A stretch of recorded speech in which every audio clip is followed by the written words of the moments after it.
Alright, Block 8, the fifth set of notes, blood. We have brought the story up to the point where the argument over slavery has destroyed, really, the political system that had existed in the United States from the time of Jackson, and that the Democratic Party was becoming a Southern-dominated party, and in the North, the Republican Party and the Know-Nothing Party were kind of competing for votes. And the country was clearly splitting into two camps, a northern camp and a southern camp. And the issue of slavery and its extension and its morality was becoming the central issue on everybody's mind. Until the middle of the 1850s, though, the arguments had been verbal in nature. There was debate and there was argument, and it was heated, obviously, and there were threats, but no blood had yet been spilt. And like we said when we talked about the Revolutionary Era, once blood is spilt, then you cross a big line in the sand. And once blood has been shed, then you're talking a whole different ballgame. So let's start and take a look at your map, please, in the territory of Kansas, which became known as Bleeding Kansas. We said earlier that the Kansas-Nebraska Act, which was going to give statehood to Kansas and Nebraska, had made popular sovereignty the foundation of the government that Kansas was going to get. Whether it was going to be slave or free was dependent on the votes of the people in Kansas. That's Stephen Douglas's big deal. Popular sovereignty. The people should decide. That is the take that the Democratic Party takes on the spread of slavery. Slavery, says the Democratic Party, slavery, says Senator Douglas, should be up to the people who live in a territory. If the people who live in the territory want that territory to be free labor, a free state, so be it. If the people who live in a territory want to bring slavery into that territory, so says Senator Douglas and the Democratic Party, so be it. So in 1854, the territory of Kansas, there it is on the map right to the west of Missouri, the territory of Kansas in 1854 was opened up to settlement. The first settlers did not care about slavery one way or another. They were not slave owners, they were free soilers. They did not care much about blacks one way or another. They simply wanted land, economic opportunity, political office, and all the things that settlers in American history have always wanted. And if it had been up to them, Kansas would have entered the Union. Kansas would have become a territory as a free state. But what happened was the fatal flaw in popular sovereignty, the thing that Senator Douglas and the Democratic Party never saw. Neither side, the anti-slave side or the free state, or the anti-slavery side or the pro-slavery side, neither one of those sides was going to let Kansas work out its destiny on its own. And the decision about who was going to be voting in Kansas and who was going to be setting the rules and setting up the society in Kansas was going to be made by outsiders. Outsiders from both sides are going to descend on Kansas and try to control the voting. This was the fatal flaw in popular sovereignty. You can't restrict who moves in and out of a territory. So outsiders began to enter. The first thing that happened was from New England, from Boston. The New England Emigrant Aid Society was formed with the plan of sending lots of anti-slavery activists to Kansas. And this society, this reform movement, made a big deal in the press. This is what we're going to do. We're going to make sure Kansas is a free state. We're going to send abolitionist settlers from New England to Kansas. Well, very few actually went. But the Aid Society was popular in the northern press, and it was always talked about in the southern press, and it made pro-slavery Americans say, oh my God, we have to do something. So that made pro-slavery people come. And if you look at the map, most western states were first settled by people from the states directly to their east. So there's the Kansas Territory, and right to the east of it is Missouri. Missouri is a slave state. As soon as pro-slavery people in Missouri start hearing about this Emigrant Aid Society, they look at each other and say, we've got to get into Kansas and prevent those Yankees from moving in and setting up a society they don't even live in. So these pro-slavery people, mostly from Missouri, started heading into Kansas. In November of 1854, an election was held to elect a territorial delegate to Congress. And a large number of these people from Missouri, here they are, they're called border ruffians, crossed the border, voted for the pro-slavery delegate, and went home. And the pro-slavery delegate was elected easily. So Kansas now, as a territory, had a pro-slavery congressional delegate. Then in March of 1855, a more important election was going down. In March of 1855, Kansas was going to elect their own territorial legislature. And the role of the territorial legislature in the process by which a territory became a state, the territorial legislature would write the state constitution. So whoever controlled this territorial legislature would control whether Kansas got a pro-slavery constitution or an anti-slavery constitution. Well, 5,000 of those border ruffians, letter A, crossed and voted in a pro-slavery legislature. And it was ridiculous from the beginning. The fraud was obvious from the outset. That a census had recorded that a grand total of 3,000 people in Kansas were eligible to vote. But when they actually counted the ballots, over 6,000 people had voted. It was fraudulent from the beginning. The people who came in and voted were clearly not from Kansas, but it was very difficult, obviously, to determine you're from Kansas, you're not, you are, you're not, so they just counted everybody's vote. This territorial legislature, this pro-slavery legislature, set itself up in the town of Lecompton, L-E-C-O-M-P-T-O-N, Lecompton, Kansas. This legislature immediately enacted a slave code and then went so far as to prevent abolitionists from even having the rights of free speech in the territory of Kansas. Well, the anti-slavery people in Kansas looked at this situation and said, this is obviously fraudulent. This is not a legitimate government. We are not going to accept this. People cannot just move in from the state of Missouri and decide what Kansas is going to do. So number 3, anti-slavery settlers refused to accept this, and they elected their own government, and they set it up in the town of Topeka. So by February of 1856, there are 2 governments in Kansas, both saying, we're the right government of Kansas, you need to listen to us, we're the legitimate government of Kansas. The first government, the pro-slave government, is based on fraud. The second government, the anti-slavery government, is obviously illegal. They didn't have any set-up election, no one gave them the right, to do so. So you have a fraudulent government and an illegal government, both claiming to be the legitimate government of the territory of Kansas. President Pierce, who is now towards the end of his term, is now, if you remember, he started with an administration of all different types of people, but by the end of it, he's only listening to his Southern advisors. He comes out in favor of the pro-slavery government. And he lets it be known that the government in Lecompton is the government of Kansas that the United States is going to listen to. Now, if Pierce was a more active president, if Pierce was a better president, he would have made it so that both governments got canceled out and there was actually a fair election in Kansas, but he did not have the wherewithal, or as he saw it, the constitutional ability or the executive power to do such a thing. So he was just listening to his Southern advisors, and he said, all right, the Lecompton government, the pro-slavery government, is the government that the United States is going to recognize. Well, as soon as the pro-slavery people heard that, they said, woohoo!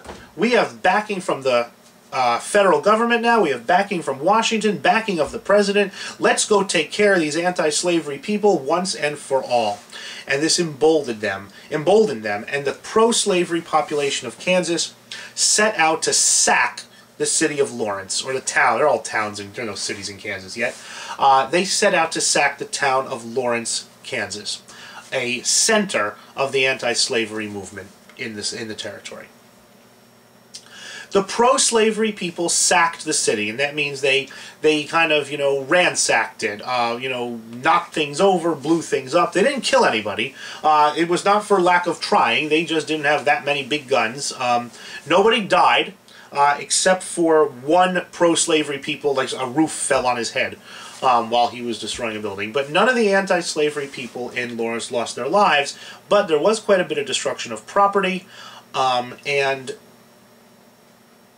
of course, the anti-slavery people are aghast.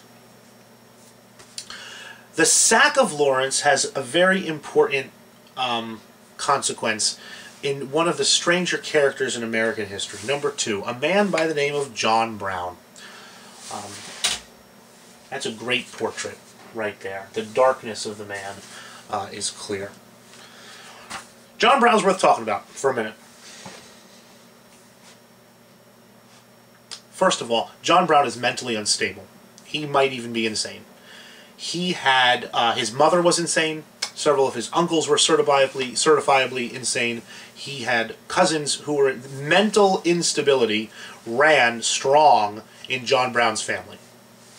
He was a religious extremist. He was an extreme evangelical, we would call today fundamentalist Christian, who believed fundamentally in the biblical injunction that all souls are created equal. And John Brown, however crazy he might have been, fundamentally believed in racial equality. And he hated slavery with a burning passion. And he devoted his life to the cause of anti-slavery when he was not devoting his life to the cause of fathering 20 children. But the sack of Lawrence inspired John Brown to action, and he gathered up a posse of anti-slavery forces, including some of his sons, and they were going to the pro-slavery encampment at a wonderful place name. It's a great American place name. Number 3, John Brown instigates the massacre at Potawatomi Creek. Potawatomi, which is one of the most fun place names in the United States. Potawatomi Creek. And if you want to learn how to spell it, it's there on your notes. P-O-T-T-A-W-A-T-O-M-E, Creek, Potawatomi Creek. John Brown, in the middle of the night, sneaks up with his posse. Now, John Brown, for some reason, believes that 5 anti-slavery people have been killed in Lawrence. So him and his group, in May, John Brown and 6 others, including 4 of his sons, sneaked into a settlement at Potawatomi Creek. They thought that 5 anti-slavery people had been killed, so they snatched 5 pro-slavery settlers from their beds, brought them outside their camp, and hacked them to death with broadswords. Violent, bloody, crazy.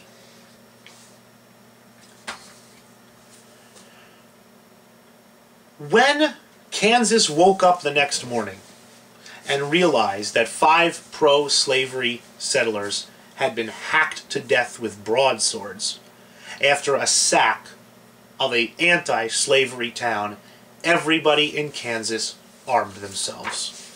Or went around walking around with, no one would walk around alone. The settlers started forming themselves into armed groups, and a mini war broke out, really, of attack and counterattack and maneuver and, you know, psychological warfare and reconnaissance. That it was a war. John Brown was never brought to justice. He escaped Kansas and, you know, went off. He's going to come back into the story in a couple years, believe you me. But by the end of the year, by the end of 1856, in a series of attacks and counterattacks that looked very much like a war, over 200 settlers on both sides were dead. And of course the press had a field day with this. Bleeding Kansas, another massacre, 10 dead today, 15 dead tomorrow, 3 dead last week. That the pro-slavery and anti-slavery forces in Kansas were killing each other. That the argument had left the realm of debate and reason and even invective and insult, and now the argument between pro-slavery and anti-slavery forces in the United States was violent. Violence on a very large scale.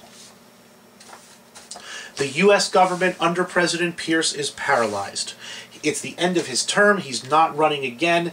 His administration does not have the energy to do anything about this. Eventually, after James Buchanan gets elected, and we saw that in the last set of notes, after Buchanan got elected, and the appointment of a governor, a strong governor, the violence petered out. But that's going to bring its own issues, as we're going to see. So Kansas, all through 1856, was a battleground. and that presaged the Civil War that was coming in 4 short years. It was not only out on the frontier that there was blood. Number 2, there was also blood in Congress. And this is the very interesting story of Senator Sumner and Representative Brooks. The Congress of the 1850s was a body where insults and threats were freely thrown about every single day by both sides. Now, right here, that's Senator Charles Sumner of Massachusetts, a Bay Stater, who is a fierce and uncompromising abolitionist. He was a strong believer in many of the day's reform movements, but abolitionism was his baby. He was educated, learned, well-spoken, passionate, and he was also he was a Puritan. He was a New England Puritan, and they were called Yankees by then, but he had all of the pros and all of the cons of an old-fashioned Puritan. Educated, passionate, believed in equality, and completely egotistical, completely humorless, and respected nobody else's opinion that differed from his own. He had no time for other senators, and many of the other senators hated him and even threatened to assassinate him. So in the spring of 1856, Senator Sumner is giving a speech about Kansas, and he is excoriating the administration of President Pierce. He is excoriating Senator Douglas, and he then chooses to pick on an elderly Senator, Andrew P. Butler of South Carolina. And Sumner crossed the line. Sumner, first of all, Senator Butler from South Carolina was not even there to defend himself. And then Senator Sumner from Massachusetts crosses the line, and he pretty much accuses Butler of keeping slaves just so he can sleep with them. He calls him a pimp, and then he made reference to the fact that Senator Butler suffered from a palsy of the face. He did not have muscle, he was an old man, he did not have muscle control really over his jaw, and he drooled whenever he talked, which was not his fault, and Senator Sumner really crossed the line and referenced the fact that he couldn't say anything without drooling all over the place. And that really, that was rude and inexcusable. While Senator Sumner was going on, calling him a pimp and he has slaves for sexual reasons, none of these things were true. Butler was a big pro-slavery senator, but there was nothing, out of bounds, for the time. He wasn't having. Senator Sumner crossed the line, big time. While he was still talking, Senator Douglas, who can give and take insults with the best of them, leaned over to a colleague and said, "That damn fool will get himself killed by some other damn fool." And that damn fool was going to be Senator Butler's nephew, Congressman Representative Preston S. Brooks. 2 days later, Congressman Brooks he was not there for the speech. He heard about it and said he was going to do something. And at first he said, "I'm going to challenge Sumner to a duel." And then he thought, now, Brooks was a Southern gentleman, a man of chivalry, a man of honor, a man of dignity and bearing. A duel, he said, is too good for Senator Sumner. He is beneath even me challenging him to a duel. So 2 days later on the Senate floor, while Senator Sumner was working at his desk, Congressman Brooks approached him, told Sumner exactly what he was about to do, and then started beating on him with a cane. Beat on Senator Sumner with a cane. Sumner crumpled underneath his desk, and Brooks stayed at it. Other senators came to intervene, but another Southern representative pulled a pistol out and prevented anybody from getting into the fight between the two men. It was not even a fight. Brooks was young and in shape and strong, and Sumner was not. He beat Sumner nearly to death. Finally, with Sumner unconscious, bleeding on the floor of the Senate underneath his own desk, Congressman Brooks felt that he had done his duty, had defended the family honor, had defended his uncle's name, and he walked off.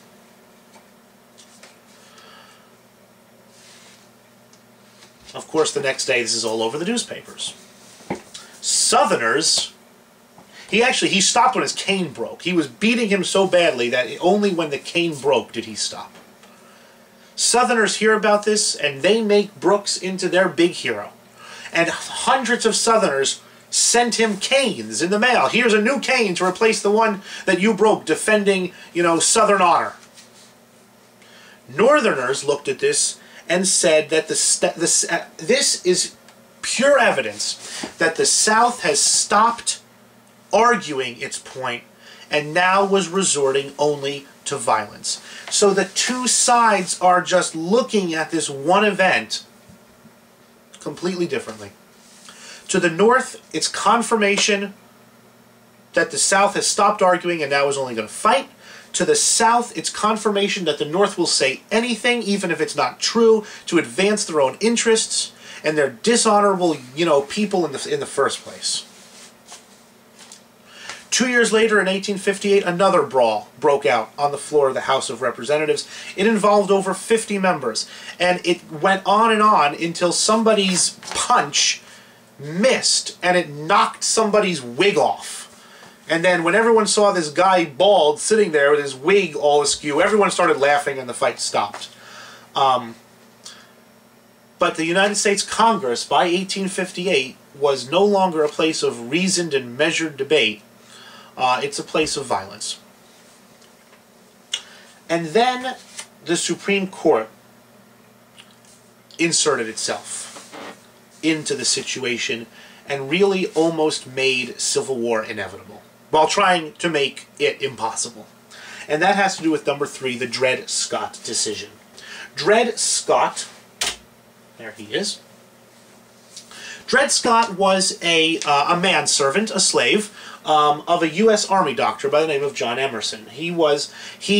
Because his master, his owner, was in the Army, he traveled all over the United States, including to posts both south and north. Dred Scott went with his wife Harriet and their 2 children. By all accounts, Major Emerson was a nice slave owner. He treated his slaves very well, but they were still slaves, obviously. After his master Emerson died, Dred Scott kind of hooked up with a couple of abolitionists, and he sued in a Missouri court for his freedom. Dred Scott said, "I was a slave, but my master took me to free territory where there is no slavery, and that means, by definition, once I step foot in a free state, I can no longer be a slave." That's the argument.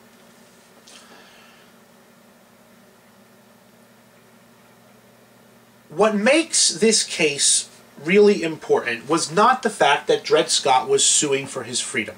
What made the case important was that the Supreme Court was going to rule on who could regulate slavery. Could the states regulate slavery? Could the territories regulate slavery? Could Congress regulate slavery? Who could decide whether a territory was free or slave? The states, the territories, Congress. Was popular sovereignty legal? Nobody, the court was going to take up these questions. Dred Scott's case reaches the Supreme Court in 1857, and the Chief Justice of the Supreme Court is a man from Maryland by the name of Roger Taney. He was a Jacksonian. He did not like slavery. He had slaves, but he had freed them. By 1857, Taney is an old man. He had personal tragedy in his life. A lot of historians kind of try to see into his personal situation to see if they can understand why he ruled the way he did in this case. But for the intents and purposes of this class, it's not important. And after considering Dred Scott's case and Dred Scott's appeal, the court ruled the following. Letter C. The court's ruling, number 1, blacks are not citizens, whether they are slave or free, that no black anywhere in the United States, Justice Taney said, could be a citizen. Therefore, because he is not a citizen, Dred Scott did not even have the right to sue in court. Done. That was bad enough for abolitionists, but then Taney and the court went further. He said, number 2, that his residence, even if he could sue, Taney said, his residency in the North did not make him free because the Missouri Compromise, which banned slavery north of that line, was unconstitutional. Taney said the Constitution in the Fifth Amendment gives a person the right to their property, and no law that Congress makes can restrict a person's right to their property. Therefore, number 1, Taney says a law claiming to free people north of a random line drawn on a map is unconstitutional. And that meant that Congress, number 2, had no power at all to restrict slavery in the territories. No territory could be declared off limits to slavery by Congress. And that implied that popular sovereignty was going to be unconstitutional as well. If Congress was not allowed to regulate slavery, how could a little mere territorial legislature? That if Congress cannot say no slaves allowed, how could a little territorial legislature? Justice Taney said, letter A, only a state could outlaw slavery in its own borders. That meant that, according to Justice Taney's ruling, that in the territories, slavery was just as much a right as freedom of speech, freedom of religion, etc., etc., etc. Even in territories that had been 100% free, Oregon, Minnesota, Nebraska, now could have slaves brought into them. Taney hoped that this would end the debate over slavery in the territories. Taney said the political parties are splitting, the president is powerless, the court is going to step in and make a decision for everybody, everyone has to live with it. And Taney hoped that this would be the end of the slavery debate. Obviously it was not. The reaction in the North is one of complete disbelief and lack of comprehension. They kind of said, they said, you're using the Bill of Rights to extend slavery? Huh? You're using the Bill of Rights to extend slavery. That's crazy. That they said the founders they didn't like slavery, they had slavery, they didn't like slavery. They wrote the Bill of Rights as a document protecting freedom. And now you're using this document that protects freedom to extend slavery. They accused President Buchanan of putting pressure on the court, which turned out to be true. And then Republicans say in the North, this destroys the very purpose of our party. The Republican Party exists to prevent the spread of slavery in the territories. This ruling is going to take away the main point of the Republican Party. And it convinced people in the North, in their absolute incredulousness, that there must be some kind of Southern plot to extend slavery everywhere. The South, by now, had convinced itself that the North's plan was to end slavery everywhere. The North had convinced itself that the South's plan was to extend slavery everywhere. Neither one of those statements was true. But after blood has been spilled, and after years of arguing and debating and now fighting, the two sides just aren't listening to each other anymore. They are more likely to believe propaganda and extremists and their emotions over reason, thought, and debate. And by the summer of 1857,